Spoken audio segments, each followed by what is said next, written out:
इस given question में हमें NaOH और CH3COH एसिटिक एसिड का एक मिक्सचर दिया गया है जिसमें NaOH का 0.2 मोलर कंसंट्रेशन और इसका 20 ml को मिक्स किया गया है एसिटिक एसिड के 0.2 मोलर कंसंट्रेशन 50 ml के साथ।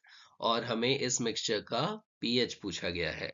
तो NaOH और CH3COH रिएक्ट करके सबसे पहले CH3COONA प्लस H2O यानी सॉल्ट प्लस वाटर प्रोड्यूस करेंगे।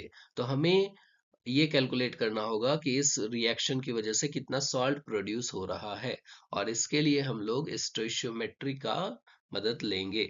तो सबसे पहले हम लोग कैलकुलेट कर लेंगे कि NaOH और एसिटिक एसिड के कितने मोल्स है इस मिक्सचर में, जो कि होगा मोलारिटी इंटू वॉल्यूम। तो अगर NaOH और एसिटिक एसिड का मोलारिटी इंटू वॉल्यूम इस फॉर्मूले से हम लोग मोल्स कैलकुलेट करें तो NaOH के मोल्स हो जाएंगे 4 मिली मोल्स और एसिटिक एसिड का 10 मिली मोल्स। तो यहाँ से हमें ये पता चलता है कि NaOH जो है वो लिमिटिंग रिएक्टेंट है और वो पूरी तरह से कंज्यूम हो जाएगा रिएक्शन के बाद, जबकि एसिटिक एसिड जो होगा वो एक्सेस में है मौजूद।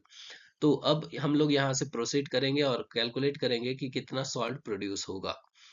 और इस तरह से हम लोग कैलकुलेट करेंगे कि जो लिमिटिंग रिएक्टेंट होगा वो पूरा का पूरा कंज्यूम हो जाएगा। तो फाइनली इस मिक्सचर में कोई भी NaOH मौजूद नहीं होगा और एसिटिक एसिड का भी 4 मोल ही कंज्यूम होगा जितना लिमिटिंग रिएक्टेंट है। और इस तरह से उसके 6 मिली मोल्स रह जाएंगे मिक्सचर में। और क्योंकि NaOH का 4 मोल कंज्यूम हो रहा है तो यहाँ पे जो सॉल्ट होगा उसका 4 मोल प्रोड्यूस होगा, यानी 4 मिली मोल सोडियम एसीटेट यहाँ पे मौजूद होगा।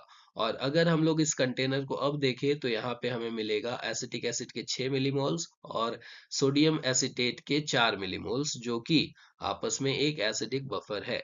और अगेन हम लोग यहाँ पे एसिडिक बफर का फॉर्मूला यूज करेंगे जो कि होता है pH is equal to pKa plus log of concentration of salt divided by concentration of acid.